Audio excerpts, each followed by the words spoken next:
Well, hello, everyone, and welcome back to TechNest. This week, we have Jason Scoggins with us to talk about customer care and how that directly impacts your sales. And so, Jason, we're so excited to have you today. I know that you've been in sales for all different things. Currently it's Saddleback Leather. And so you're in the leather industry, but previously it's been coffee, it's been fabrics. So you are a wealth of knowledge we're excited to learn from. But before we kind of dive into, our harder hitting questions, we would love for you just to tell us a little bit about, your journey. Where did you start? Can you take us through the coffee, the fabric, the leather? How did you get into sales and really being there for the customer? Right when I got out of high school, I started working in construction. I was going to college in the evening. And one of the first construction projects I was working on was a coffee facility here in Fort Worth. And I spent a lot of time out there. I was there a lot more than I was at home. And my boss used to let me leave early when I had to go to class that night. But we were working a lot of hours and stuff. And so I put in a lot of time out there, and I met a lot of good people out there. And so when I went on my first entrepreneurial venture, that was one of the companies I started working with here in Fort Worth, was working with the coffee plant. And I spent some time with them. I started that company in 2013. Off of that one, I started another one in 2015. I had a co-founder too. It was not just me. A good friend of mine was working with me. We started another one in 2015 and another one in 2016. And then we sold all three of them in 2018 to different entities. And then after that, I made myself available to the market. So I was like, well, do I want to start another venture, or do I want to work for someone else? And so I ended up staying on with the new owner of the industrial construction company for a couple of years. And I resigned from there. And then I went to work for another company. And then I found my way over here to Saddleback Leather. And now I'm working here. And so before I was doing more of the production side, like the installation and production stuff. And then now I'm on the manufacturing side. So it's similar but different. And so like I've always been an advocate for no matter what your role is. I mean, you're always selling, and you're selling by the way you dress, the way you carry yourself, the way that you take care of your customers, everything. So if there's anything you want me to expand on, then feel free to ask. Yeah, no, and I would love for you to go, customer service is kind of the overhead for today. But it is thrown around, very casually. So we would love for you, I know you just said, how you dress, how you speak, how you react, but can you go into a little bit more depth on how you define customer service? The customer service, the best way to define it is no matter what, you put the customer's overall well-being, interests, business before yourself, no matter what. That's the one thing to do. The right thing to do is always the right thing to do, and that's easy. So, I don't know. That's just the best way that I can put it, is no matter what, they come before you. Yeah. Yeah. And I think that's everything that people strive to do, is to put, the customer before them. But, I do think it's helpful to go through some examples. And so what are some certain examples of putting the customer before yourself that kind of stand out in your head of, whether you've put your customer before you, or examples of companies putting you first? Um, you know, uh, when you're in business, you're going to have a bunch of competitors, and you may be going toe to toe with one particular competitor. And you may find yourself in a situation where you're not going to be able to provide the best value to your client. And honestly, if you're being honest with yourself and honest to your client, your top competitor may be able to. And so I think that it's important, if you're truly putting your customer's value first, you need to put that out on the table. And that's a hard thing to do, because, you have this rivalry, or maybe it's your ego. I don't know. But say, hey, look, I know that you guys are wanting me to do this, or you're wanting us to help you with this, but honestly, this is a little bit out of our wheelhouse, and I think that such and such would be a better fit. And if you haven't talked to them, I recommend you talk to them first. And then if you still want to go with us, then awesome, that's fantastic. But I think that this person would be a better fit for you in this particular situation. Yeah. And then I guess in your scope, when does the customer service journey start? Does it start before they even get in? Like, does it start with the marketing? Does it start with, your Q&A or, contact us form? Or does it start after the purchase of an item?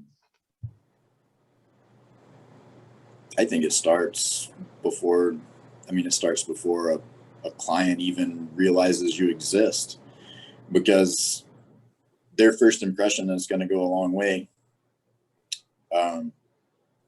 And so you're doing customer service before these people even know about you. So the way that I carry myself today, you carry yourself today, impacts who you might meet tomorrow. So I think it's more of a day-to-day thing, and then you just happen to meet people, and then you just expand upon that. You expand upon your first impression. So that goes back to what I'm saying, the way you dress. Sure, you got up late, so you throw on a shirt, it's all wrinkled. That's probably not the best approach. You take a little time and straighten it out, because the presentation goes a long way. So. Yeah. Yeah. And then, one question going off of that is, that kind of gets into the referral base, of if you make a good impression on one person that you work with and they have really good customer, you have good customer service for them, are they more likely to refer you down the line? Is that something you've seen true? And if so, like how, I know specific number wise, I don't know if you could throw a specific number on there, but how would you say like the good customer service affects the referrals that come later on? People want to do business with people they know and trust, right? And so the more people that support you, that's the less ads you have to buy.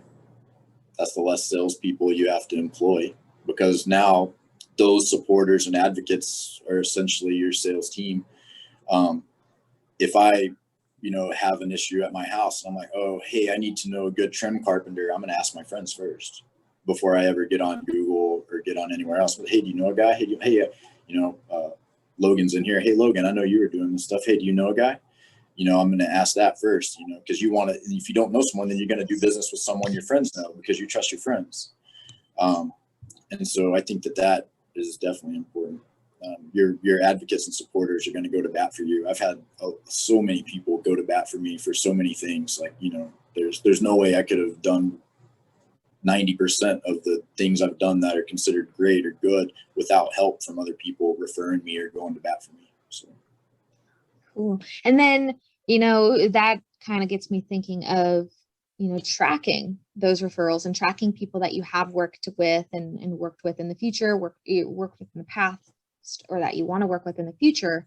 Do you have, CRM systems and CSM systems that you kind of are in love with or want to, or that you recommend, or how early is too early to implement one of those systems to kind of help you with tracking who your relationships are? I'm not that sophisticated. So I'm going to say like my number one CRM system is going to be like the Fort Worth Chamber. I get a ton of referrals through people I've met at the Chamber. That's how I know Bruce. That's how I know Nettie. Bruce and Nettie are the two people in Fort Worth I never say no to. I've had other people ask me how they get on that list, but that's the Chamber is going to be one of my main CRMs. LinkedIn's an informal way to stay in touch with people. And then other than that, it's always, people that you've got long-term relationships with. Some people I've got 20-year relationships with, and someone will call and say, hey, I got your information from such and such. I was wanting to see if you can help me with this. And that happens all the time. Or, hey, I was talking to such and such and they say, about this. I was wondering if I could pick your brain a little bit. Yeah, sure. And it's basically just a lot of word of mouth, but I don't have a spreadsheet or a platform or program or anything. I just kind of roll with it. Yeah.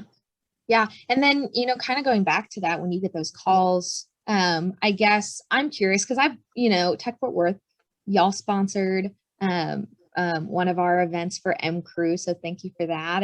Or one of our events, you've sponsored all of them. So I know that I've gotten to work with y'all in the past, and I've, done pickups and I've come by. And so I got to see kind of your customer service there from, the phone messages or calling in and going in. to the showroom to pick up.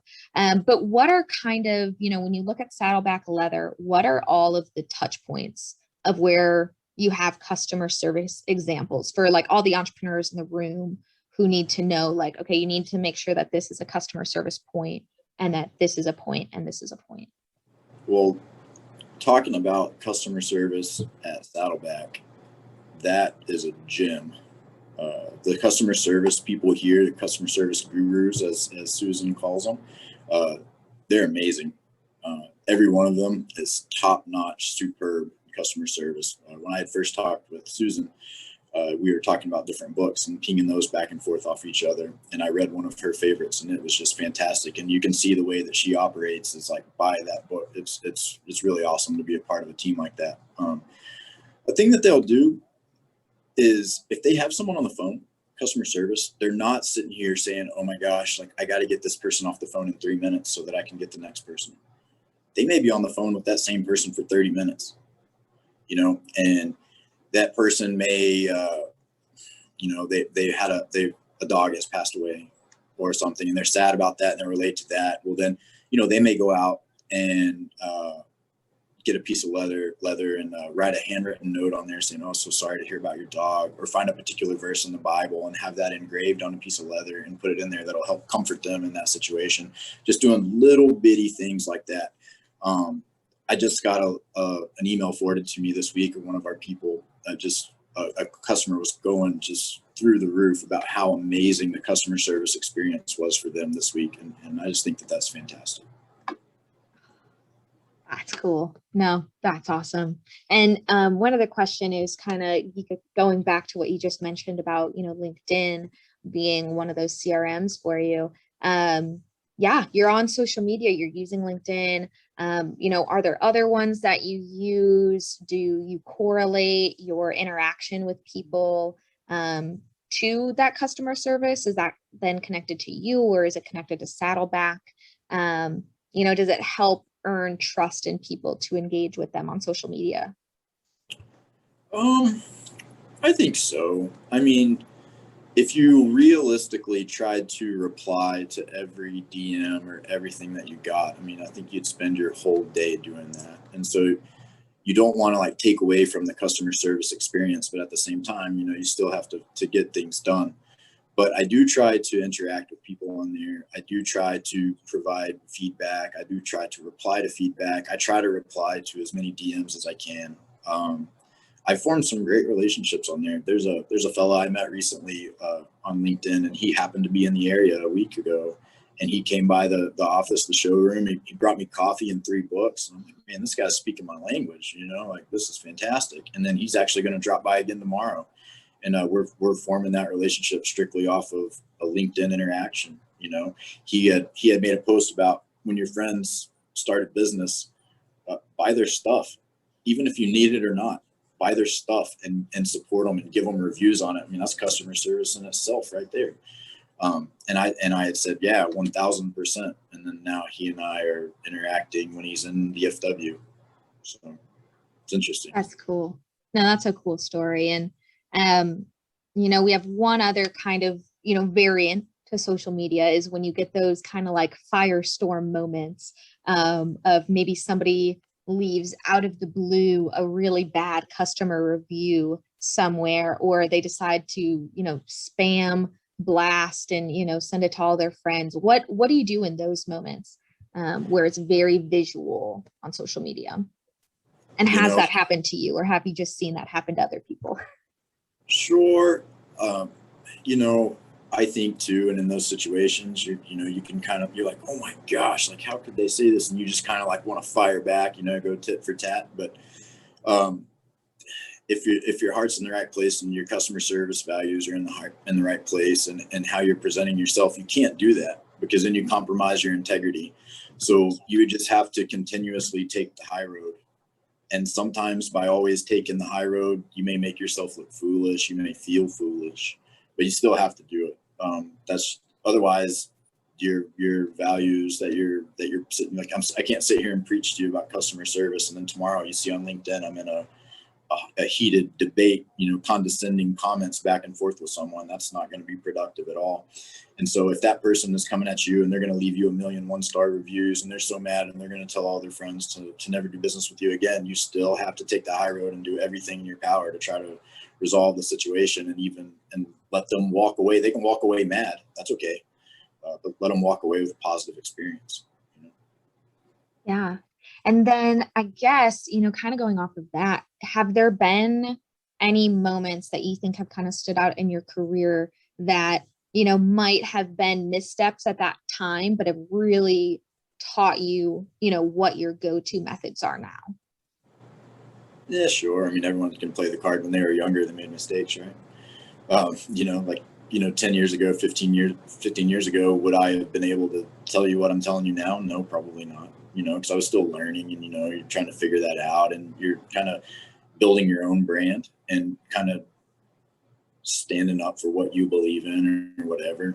And I think that probably when those things came to me the most was when I was working for myself for the first time. And you're like, oh my gosh, like everything I do is a direct representation of me. And then at that moment, I realized, everything I was doing before this was also a direct representation of me. I just was too young and naive to know it. And so, I don't know. That's tough. That's tough. Yeah. Yeah. No, I mean, you learn along the way and it's only through like reflection where, like, oh, okay, that's where it grew. And that's where I learned what I want to do today.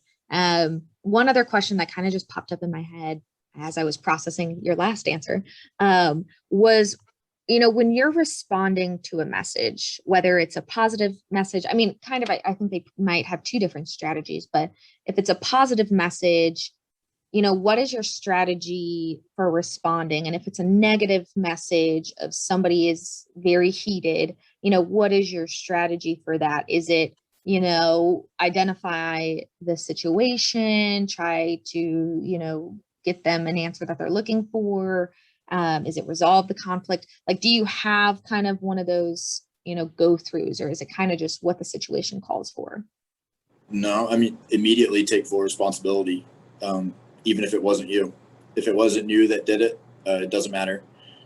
You take full responsibility. You apologize. You make it, hey, it could have been someone in the parking lot that doesn't even work here that did it.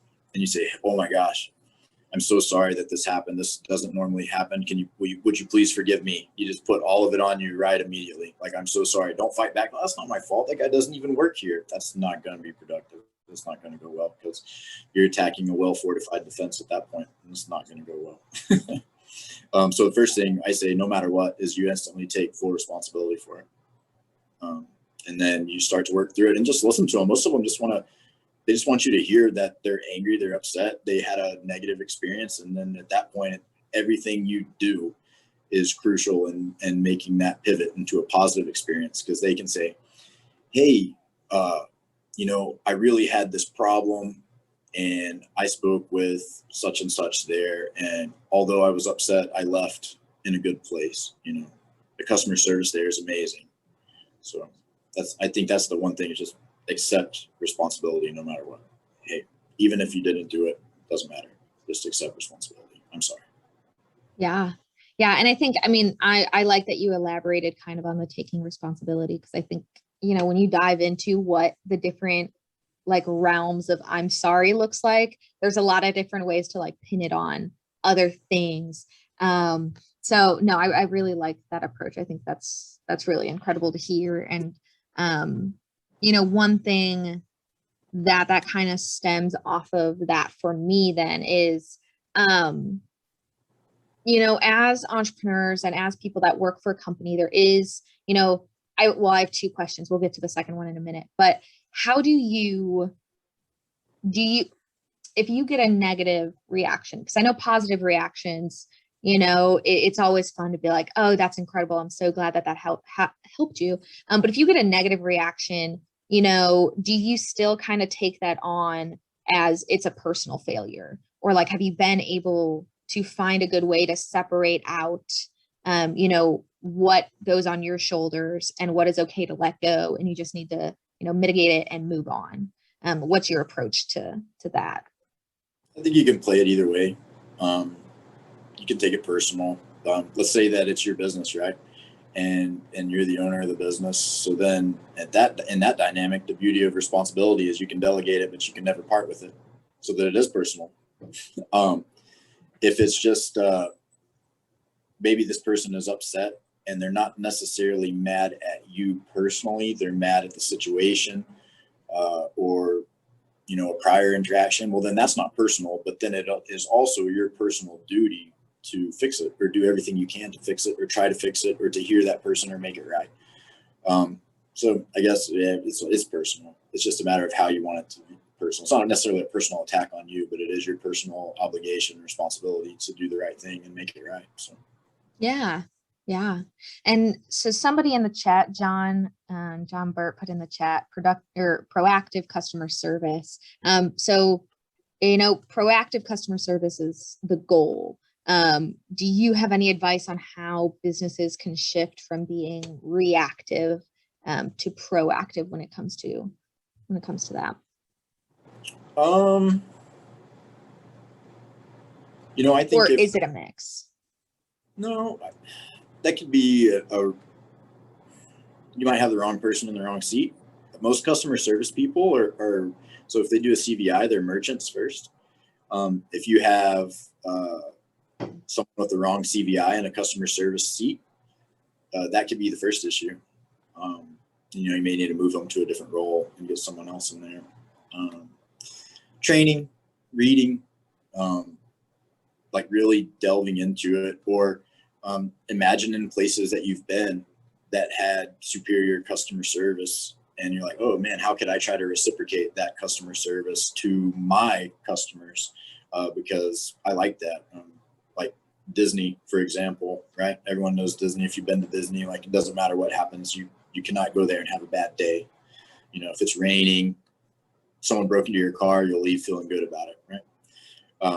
And they don't necessarily sell to you, but you go there because of the customer service experience, and you go again, and you tell your friends, oh my gosh, I was at Disney and it was amazing. So if you say, okay, well, what can I do to try to mimic that?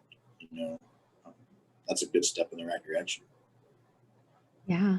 No, and I like the word that you used there. The experience of the company is so directly tied into how you're treated and the service that you're provided. It's not just the product or the service, but it's also the experience with it. So I think that's really cool. Do you have any other kind of examples of companies that do that experience really well locally or, nationally, that you would point people to? Yeah. Disney is a big one. Ritz-Carlton's a big one, customer service. Chick-fil-A, everyone knows that one. We were chatting about that earlier. Just last night, I got blessed with the duty of picking up Chick-fil-A for my family. So I go there, and it's abnormal, but it took a significantly longer amount of time to get through the line. Like they were super behind, super backed up. It's like, these things happen. But you get to the window, and every person coming through, they're giving them gift cards for free food next time for the inconvenience of having to wait. They didn't have to do that, right? But they did. I don't know how many people are in line. 50? You've been to Chick-fil-A, goes around the building like 5 times, right? Well, everyone goes back because everyone there is friendly. The food's good. Everyone is more than happy. Hey, I'm so sorry. I needed to get a lemonade too. No, oh yeah, no problem. My pleasure. I'm like, what? Oh man, that was my fault. But you just kind of do it. Chick-fil-A is probably a good one that's local. I've had some good experiences with some local banks, but I'm not going to say anything since we got some other bankers in here. Won't play favorites. Well, Sure. I love that. Yeah. And kind of going back to, the conversation of, when you're an entrepreneur and you're starting your own company, to when, maybe you're a working professional in a larger company. From your experience, have you seen customer service change? Do you need to be aware of different things at different points based on the size of your company? Yeah. You could probably make an argument for yes. I'm going to say no, because I don't think it should matter what size your company is. Like, you shouldn't scale your customer service just because you're a big company, or your customer service shouldn't be subpar just because you're a smaller company. If you have 2 people working with you, or if you have 200 people working with you, I think you should still strive for the same level of service, you know? Yeah. I don't know if that answered it, but that's my answer. Yeah. No, striving to treat both of them the same. I think that's great. That really hits it. And I know you talked a little bit earlier about your values. And so I definitely want to highlight that as well, because we've had, in the conversation of corporation versus entrepreneur doing their own startup, there's company values that are instilled. And, if you're working at a large corporation, you have to uphold those values. But when you're starting your own company, it's a little bit more merged, where your values are normally your company's values, and they're very equal. And so do you have any advice for people trying to, whether they work at a large corporation and trying to uphold to those values, or if they have their own startup, building out those values? How do you, create those for yourself, for your company, and then for your customer service? Well, if you work for someone else, then you need to adhere to their values. And so their onboarding process should be designed to get you in sync with their culture. And culture is so important. That's a whole other webinar. But if, and then it's important for you to get on board with their values and what they're shooting for. But then you can still keep your own values too, so long as it doesn't conflict with theirs, right?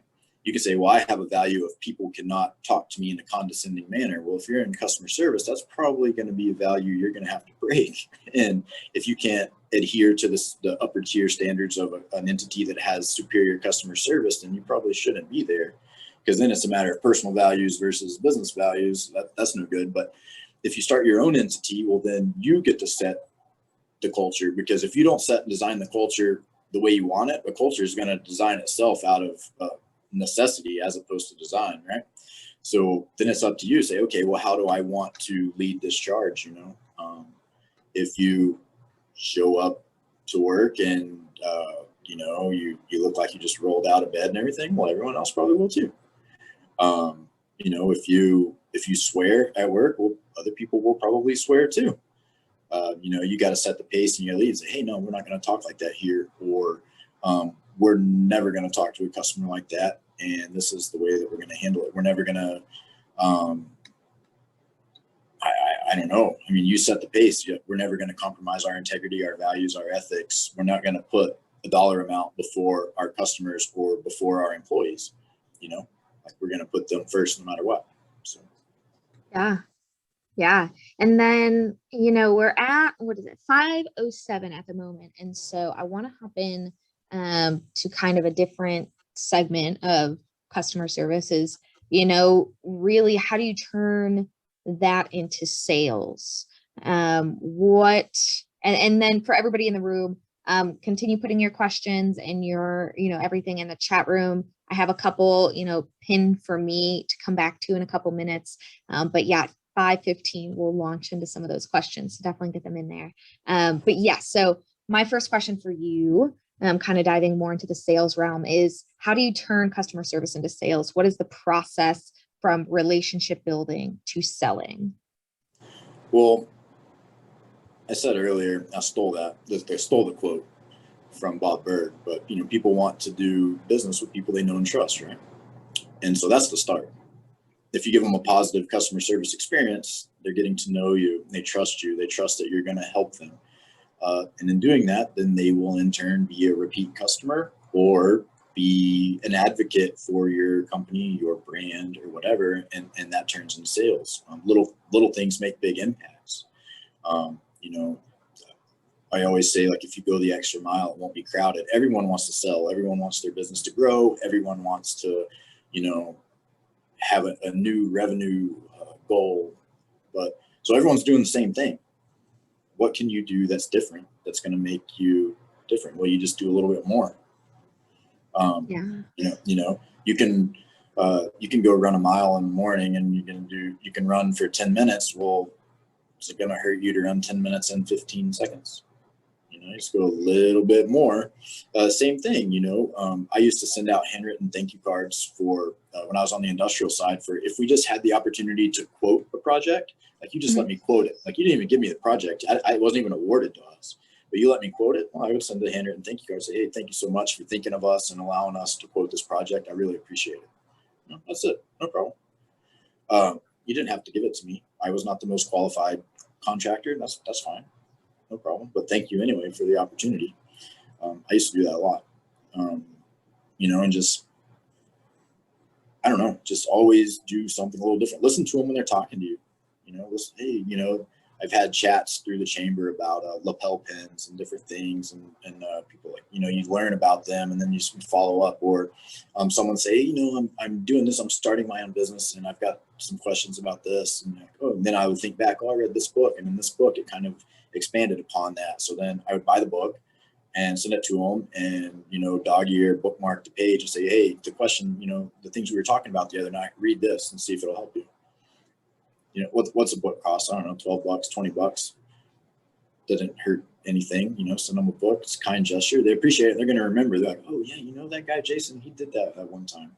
And then before you know it, when they start talking about different things, when they start talking about you, and then those people want to work with you, they want to get to know you. And then that starts to grow into just a networking sphere of influence or a business consultation, a mentorship, a sale. I don't know. Just continues to grow. Yeah.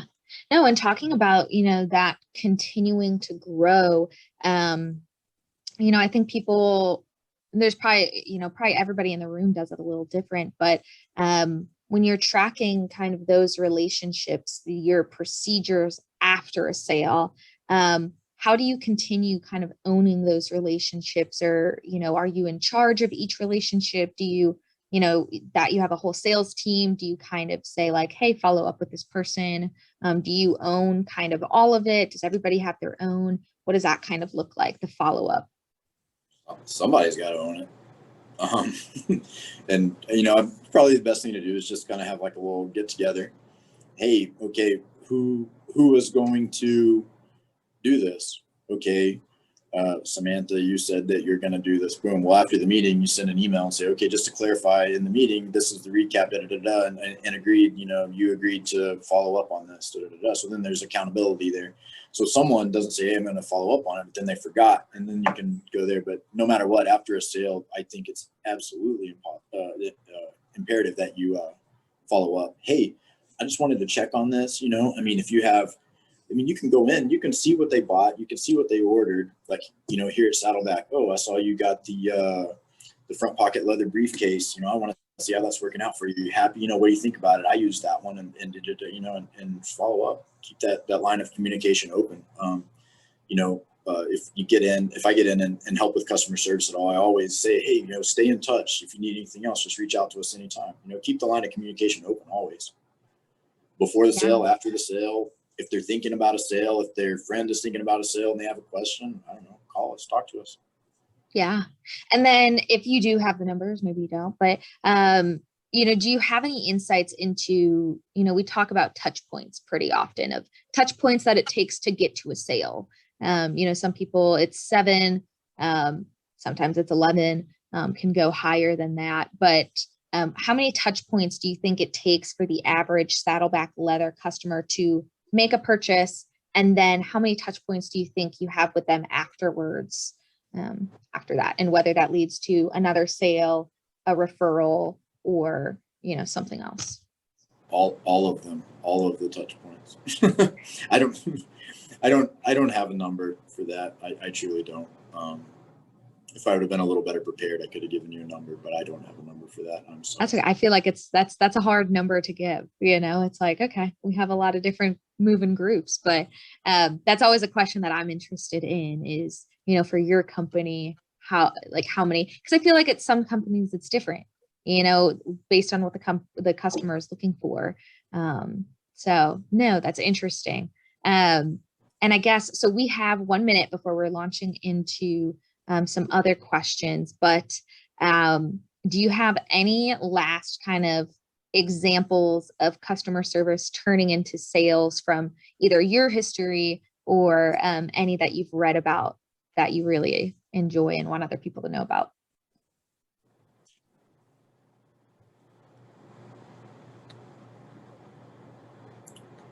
No, not really.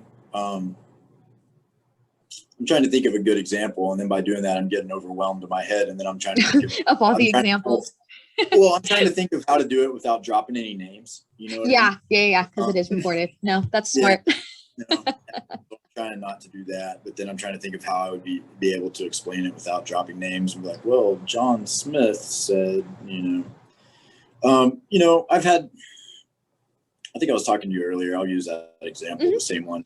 I had the opportunity. I had some work orders that in the industrial side, you do work and then you fill in a work order that has a dollar amount and you get that signed. And when you get that signed, you can put it on an invoice and you can bill the customer. And when the work order is signed, that means it's been approved. And I've had approved work orders before, and I was reviewing them and I said, hey, these work orders, these are not right. This equipment that this individual was billed for, this equipment's not on that job anymore. They should not have been billed for this. They were large pieces of equipment, significant dollar amount. And so I called him and I said, hey, we need to review these work orders. These work orders aren't accurate. And he said, oh, you didn't charge me enough. I said, no, I charged you too much, way too much. And I went back and showed him. We readjusted the work orders, signed them, made it right, made the dollar amount honest and accurate. And to this day, he'll say, I don't have to worry about Jason. Like, I don't have to worry about him. So. Yeah, no, I think that's great. And I just posted in the chat, everybody can start putting their questions there.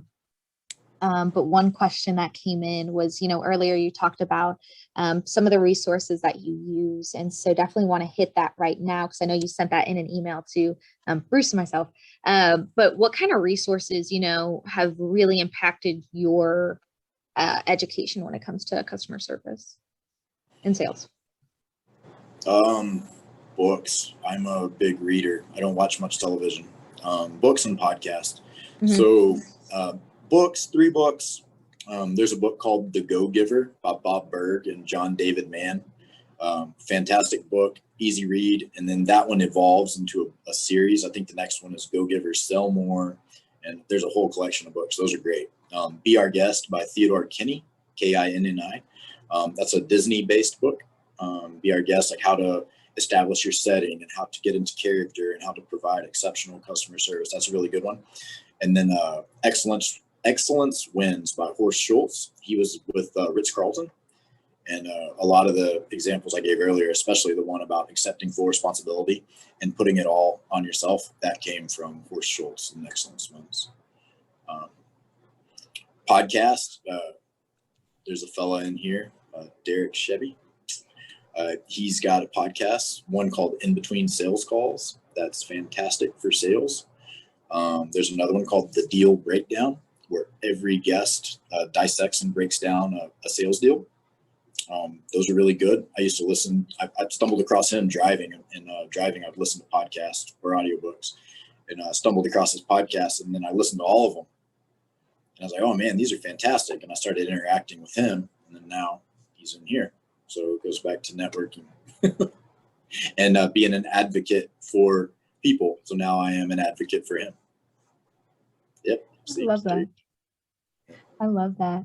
Let's see. Another question that came in was from when we were talking about, some of those Firestorm clients or, customers that have been talking. But have you ever had to fire a client?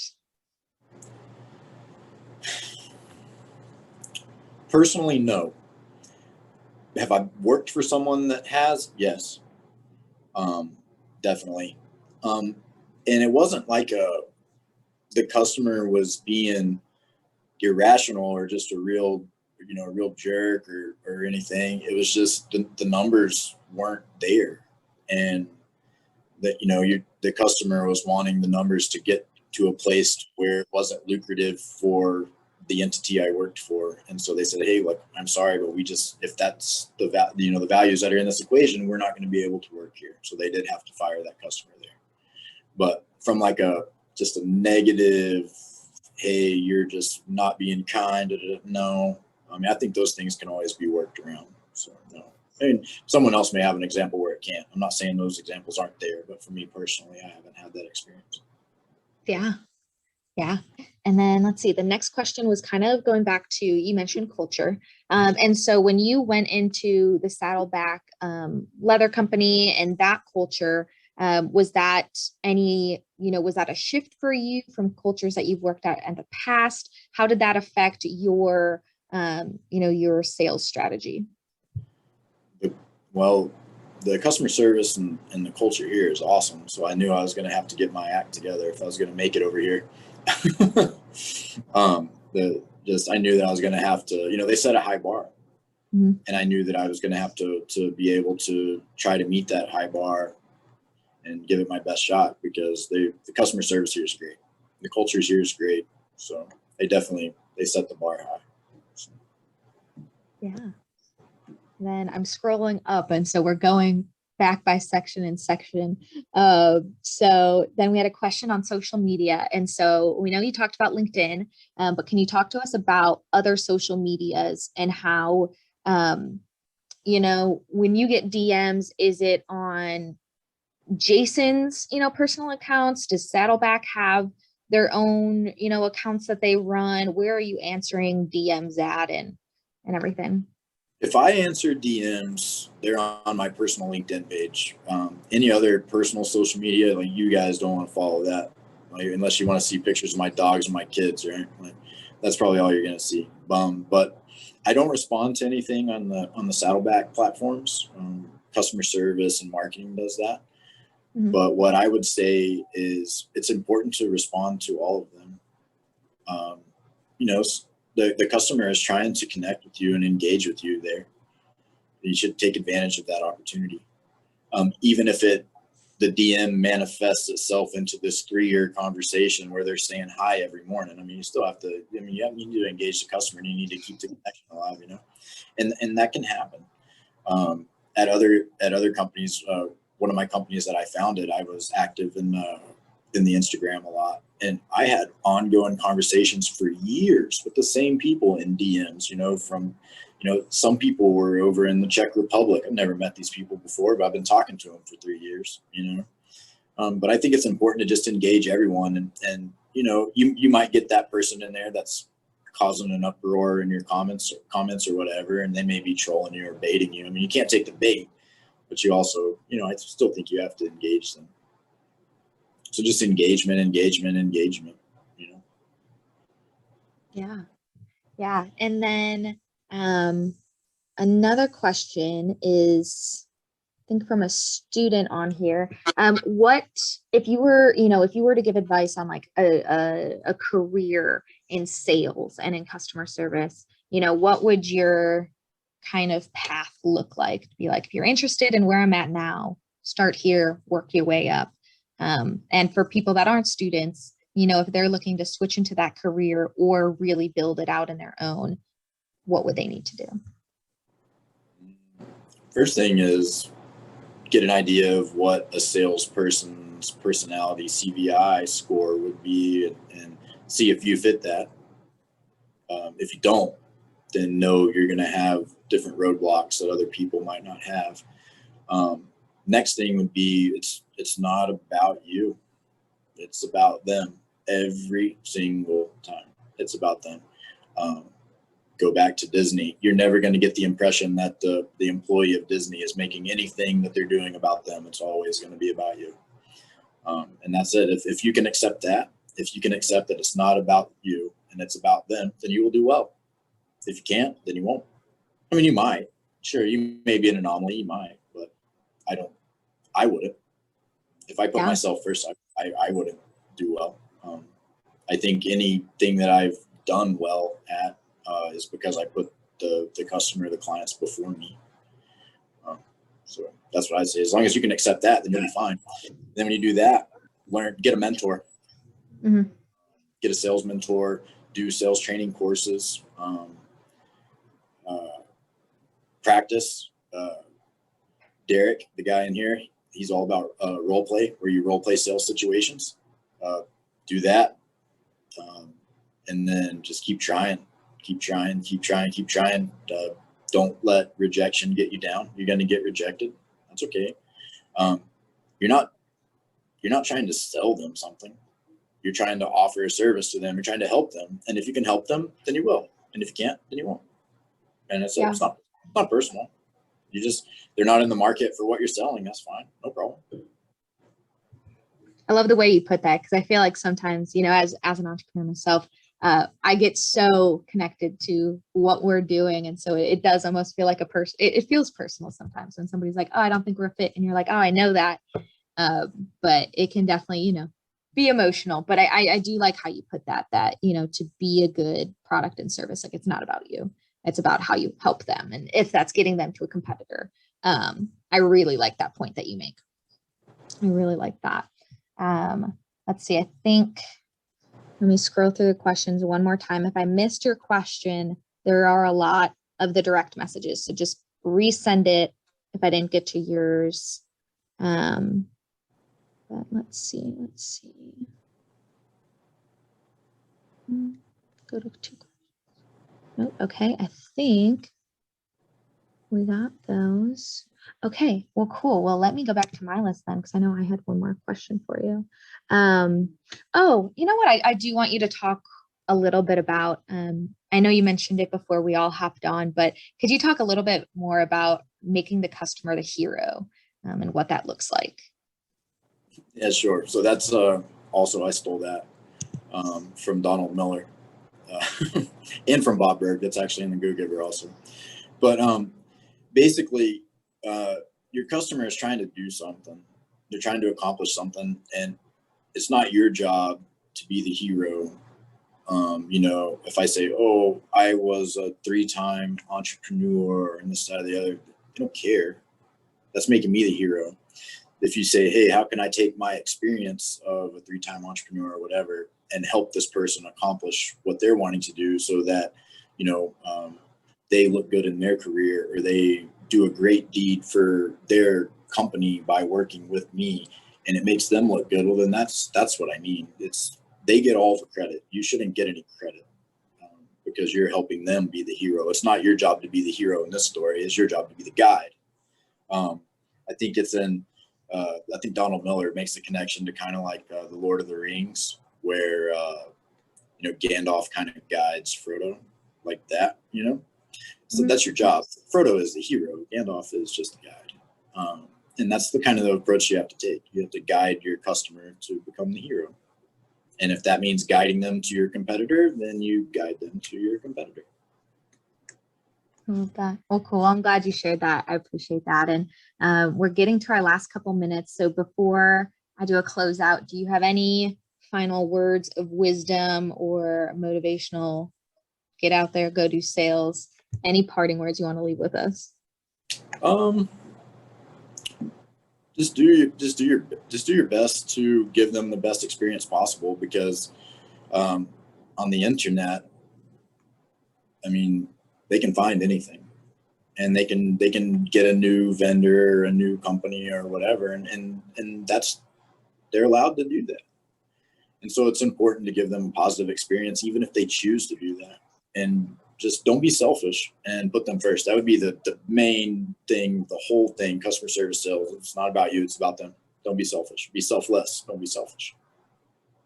Awesome. I love that. Well, Jason, thank you so much for being here with us today.